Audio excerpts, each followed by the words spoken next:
You wake up, no alerts, no buzzing phone, no calendar reminders screaming at you, just quiet, just presence, just you. At first, that silence feels foreign, like something's missing. Then it creeps in, that uneasy whisper, that tightness in your chest, not from loneliness, but from craving a sign that you matter. That's the fork in the road. Most men flinch. They reach for comfort, a text, a scroll, a quick fix to feel like they exist in someone else's world. Because culture sold us the lie, silence is failure. No pings, no love, no calls, no worth. No wonder we panic. But what if that silence isn't a curse, but a doorway? One that few dare to open? We've been trained to fear being alone. But nobody mentioned what lies beyond it. What changes when you stop fleeing the quiet and let it speak? Here's the truth.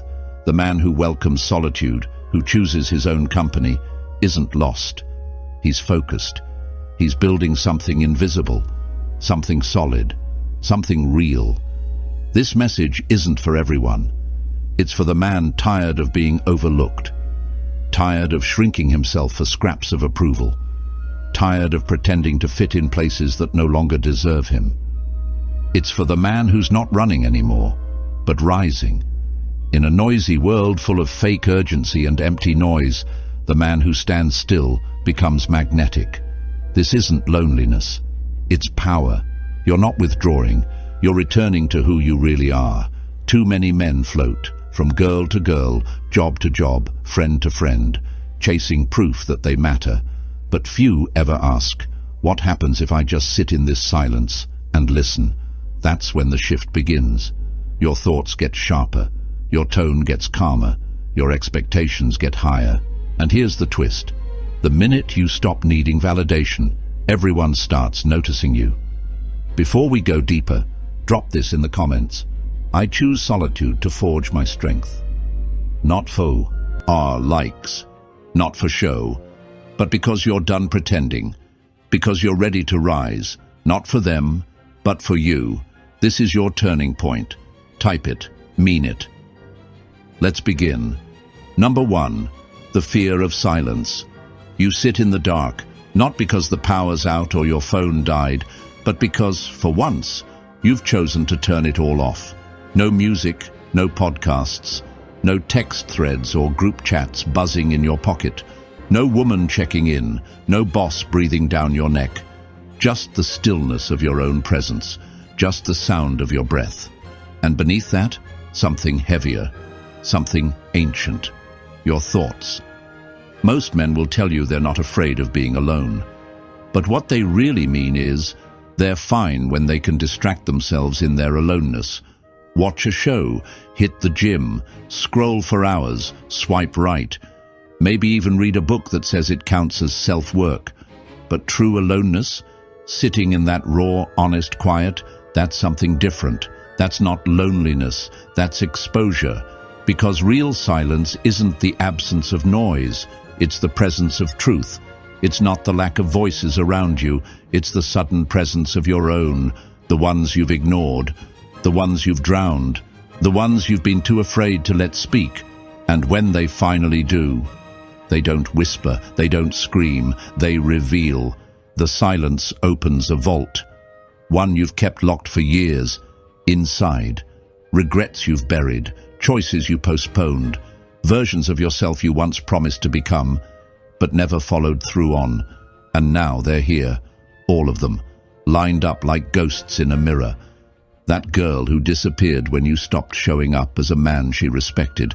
That job you never applied for because failure scared you more than mediocrity. That quiet promise you made to yourself at 2 a.m. to stop settling, to stop running, that you broke by sunrise. You want to look away, but there's nowhere to look. The silence is a spotlight. It doesn't offer exits, no small talk to hide behind, no relationship drama to lose yourself in, no fake ambition to wear like armor. Just you and everything you've been avoiding. And here's the moment of truth. Do you finally face it? Or do you reach for your phone again, scroll through someone else's life, and pretend yours doesn't need tending? This is why most men don't stop. They bounce from woman to woman, goal to goal, thrill to thrill, not to build something meaningful, but to escape themselves. They're not chasing growth. They're fleeing the mirror. Because silence, it strips the mask. And when the mask drops, you either break apart or finally wake up. At first, it hurts. Silence isn't kind at the beginning. It presses on your chest. It echoes your fears with brutal clarity. You're not enough. You'll always be replaceable. You don't matter. But if you stay, if you breathe through the storm and resist the urge to run, something strange begins to happen. You realize those thoughts? They're not you. They're echoes, old programming, inherited scripts from childhood, culture, and comparison. They knock on your mental door, but you don't have to let them in. You don't have to serve them tea and believe every word. That's when something shifts. Not all at once. Not with fireworks, but with quiet certainty. You realize you are not your failures. You are not the woman who walked away. You are not the boy who was overlooked. You are the man who stayed. The one who sat in the fire and didn't flinch. The one who faced the storm inside his own chest and chose not to run. That's rare. That's strength. That's stoic. Real growth doesn't begin in the gym. It doesn't start in a book, a retreat, or a self-help reel. It begins in stillness. It begins when you decide you're worth F-king. When you look in the mirror and say, "We're not running anymore," you sit. You let the silence tear through your illusions. You let the void be. And in doing so, you reclaim the one thing most men never touch: inner command. From that place, a new voice emerges. Not the loud kind, not the performative kind, a steady one, a grounded one, yours. And when you move again, you move with weight. Your words carry presence. Your eyes stop scanning rooms for approval. Because you're no longer seeking permission to exist. You've given it to yourself. Here's the hard truth. The world doesn't need more agreeable, attention-chasing, validation-starved men. It needs men who can sit in silence and walk out clearer, calmer, anchored. Because that man, he doesn't beg to be seen. He doesn't chase applause. He doesn't wear masks to fit in. He is seen because he radiates something few can fake: authentic energy. Number 2, approval detox. Most men are addicted to something they can't even see. It's not alcohol, it's not drugs, it's not gambling, it's something far more subtle. Something so ingrained in the fabric of modern life that we rarely recognize it for what it is: approval. We start our mornings not with a cup of coffee or a good stretch, but with a compulsive need to check our phones. Not because we need information, but because we need validation. A ping, a message, a like. Did she reply? Did they see my post? Did someone notice I was here? It seems harmless, even normal. But it's not. It's neediness masquerading as connection. It's dependency wearing a smile. It's the belief that the more we are liked, the more we are worth. The real danger, though, is that it's invisible. There's no warning, no rehab center for approval addiction, no intervention, no crisis hotline. But despite that, it eats at you, slowly, over time, without you even realizing it. Because approval seeking doesn't just affect what you do, it rewires who you believe you are. You start to shrink. You start saying yes when your gut says no. You laugh at jokes you don't find funny just to fit in. You avoid silence because it's too loud. You avoid honesty because the truth might scare people away. You avoid standing alone because rejection feels like death. At first, you think you're just playing it safe. You think you're just doing what's easy to fit in. But deep down, you know something isn't right.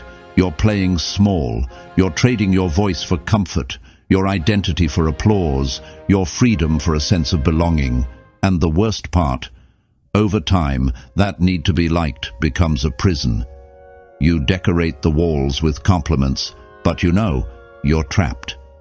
Trapped in an image that others built for you, not the man you were meant to become. Here's the painful truth. Approval is a high. It hits quickly. You get a rush, a little dopamine hit every time someone notices you, comments on your post, or gives you the attention you crave. But just like all highs, it fades. And when it does, you're left with a sense of emptiness. And like any addict, you crave more attention, more validation, more performance. But eventually you burn out. Not because you're weak, not because you're a failure, but because you've been wearing a mask for so long. And like any mask, it gets heavy. It suffocates you. And one day you realize you can't breathe in it anymore. But there is another way. It's not easy, and it's definitely not quick, but it's real. It begins with a detox, a radical cleanse of your need for approval. You stop checking your phone every 5 minutes. You stop living for the next like or comment. You stop shaping your opinions to match the room. You start asking harder questions. Questions that challenge your assumptions. Am I doing this because I genuinely believe in it, or am I doing this because I want to be liked? That question alone is enough to flip your world upside down. It forces you to confront the truth. You stop chasing quick yeses. You stop apologizing for having standards. You stop explaining yourself to people who were never truly listening in the first place. At first, it feels like withdrawal. It's uncomfortable. You feel the silence. You feel the distance. You hear those voices in your head asking, what if they don't like me anymore? What if I'm not enough? What if I lose my place in the group? But you stay. You breathe through it. You let the discomfort sharpen you, and slowly something shifts. It's subtle at first. Not loud, not dramatic, but solid. Your voice, one that's been buried under years of performance, finally rises. And when it speaks not to be heard, but because it must speak.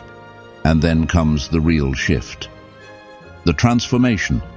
You stop texting people just to stay relevant. You stop laughing at things that don't resonate with you.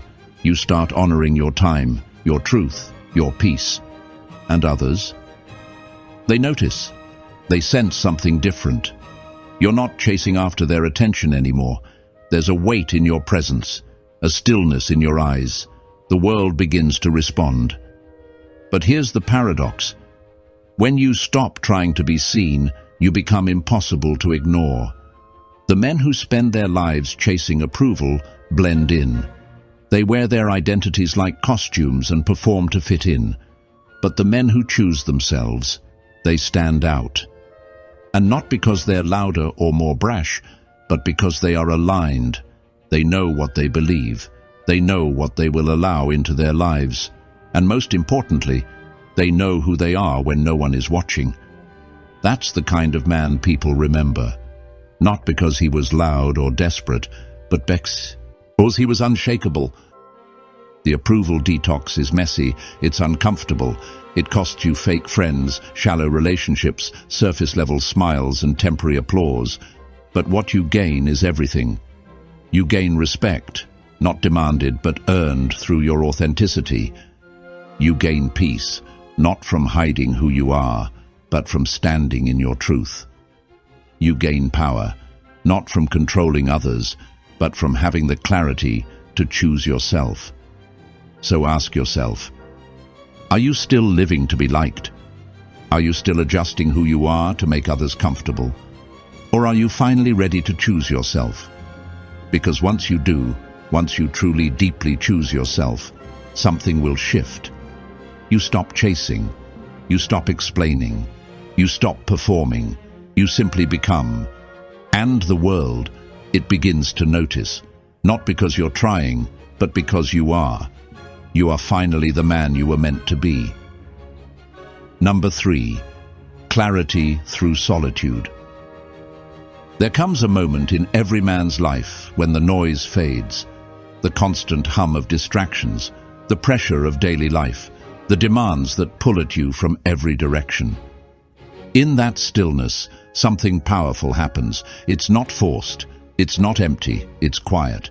And in that silence, clarity emerges. For the first time in a long time, the fog lifts. Not because the world has changed, but because you stepped away from it.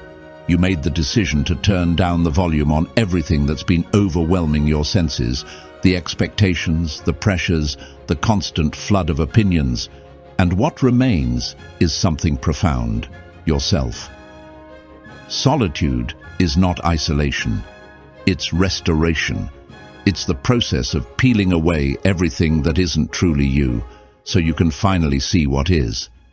And in this process, you uncover your true self, the one that's been hidden behind layers of distraction and external noise. In the chaos, you become reactive.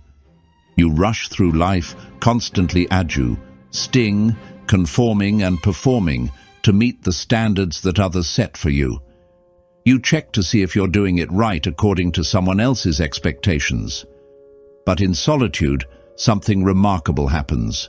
You slow down. You stop reacting. Instead, you observe.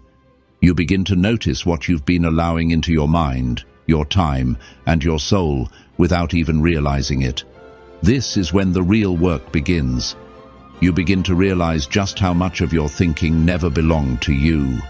The goals you've been chasing, were they truly yours? Or were they handed to you by others?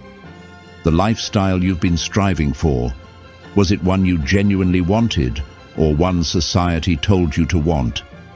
Even the very idea of success that you've been chasing, was it crafted by your own desires, or was it something imposed upon you by external forces? You've been running after a version of life that never felt like home. It's as if you've been following a script that doesn't align with who you truly are. But when you pull back, when you remove yourself from the noise, when you stop scrolling, when you stop filling your days with plans and appointments, something new appears. Clarity. Clarity begins to flood in as the distractions fade away. You can now ask yourself the right questions, ones that you couldn't hear over the noise before. Not, what do people expect of me? But, what do I truly want? What brings me energy, and what drains me? Who do I become around certain people, and do I like that version of myself? Solitude allows you to face these questions without the noise, without the pressure to have an answer immediately, and without the need to seek approval from others for your answers. You sit with the discomfort of not knowing. You breathe through the silence, allowing yourself the time and space to feel what's been buried under years of distractions. And as you sit in that stillness, something remarkable happens. The mirror clears. You begin to see yourself more clearly than ever before. You stop pretending that everything is fine when it's not. You stop tolerating relationships and connections that feel hollow. You stop lying to yourself to avoid the discomfort of confronting your own truth. In this quiet, you start to live in alignment with your true self. It's not about being perfect. It's about being real. It's not about presenting a polished version of yourself to the world. It's about embracing your authenticity, flaws and all. You start saying no without guilt, creating space in your life, not because you're distant, but because you're discerning. You understand the value of your time, your energy, and your peace. Solitude doesn't just clear your head. It sharpens your vision. It helps you see the world more clearly, and most importantly, it helps you see yourself more clearly. You become intentional. Your actions have purpose. Your decisions align with your values. You no longer wake up just to survive the day. You wake up with a sense of direction, with a mission. Your routines start to match your goals. The people you surround yourself with reflect your core values. Your environment becomes a mirror of who you are, not who you were trying to be to please others. Everything starts to align with your authentic self. And then, something else shifts. You stop explaining your choices to people who will never understand them. You stop justifying yourself to those who have no real interest in your journey. You don't need to argue your point. You don't need to prove anything. You simply live. You stand firm in your decisions, and your life speaks for itself. The energy you radiate no longer requires validation. You no longer feel the need to seek approval, because your actions are guided by your internal compass, not by the whims of others. That's when you realize the power of solitude. You're no longer available for drama. You're no longer vulnerable to manipulation. You're no longer swayed by surface-level noise or distractions. You've become rooted in your own truth, and that rootedness is what makes you immovable. You stand firm in who you are. People can disagree with you, misunderstand you, or even walk away, and still you remain centered. You don't lose yourself because you're not living for anyone else's approval. You're living in alignment with the man you were meant to become. That's the real gift of solitude. It burns away the distractions. It burns away the noise. It burns away the versions of yourself that were never truly yours to begin with. And what's left is a man who is at peace with himself. A man with purpose in his stride, with clarity in his decisions, and with a deep understanding of who he truly is. He no longer speaks to impress. He speaks because what he says matters. He no longer chases. He builds, grounded in his own values, and he no longer needs to be understood because he understands himself fully. Solitude, in the end, is not just about being alone. It's about reclaiming your authenticity, restoring your clarity, and living a life aligned with your true purpose. It's in the silence that you find your strength. Conclusion. If your world feels quiet right now, don't be alarmed. That silence you're experiencing isn't a void. It's an invitation. It's your life calling for you to pause, to take a step back, and to truly listen. The world is full of noise, expectations, demands, and distractions. But in this moment of quiet, there's an opportunity to hear what matters most, the voice within you. You don't need more attention. You don't need more likes, more messages, more validation, or more distractions to fill the emptiness. What you truly need is more stillness, more moments of solitude, more time spent alone, reflecting and reconnecting with the man you've overlooked for too long, yourself. The man who walks alone is not lost. He is in the process of rebuilding. He's not fleeing the world.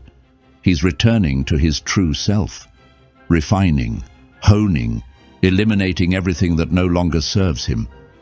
He doesn't walk as someone waiting for validation. He walks as a man who has already chosen himself. And when you become that man, something powerful happens. Life begins to align. The right people will stay in your life, and the wrong ones will fade away. Opportunities will no longer be things you chase after. They will come to you naturally. This isn't some kind of magic, it's mastery. If this silence resonates deep within you, don't just scroll past. Take a moment and drop a comment below to share this. What's one distraction you're ready to release today? Then hit like. Not because you were entertained, but because something inside you has shifted. And subscribe to this channel if you're ready to build not noise, not popularity, but clarity, discipline, and quiet strength. At the Stoic Spirit, we are not chasing approval. We are creating men who lead from within,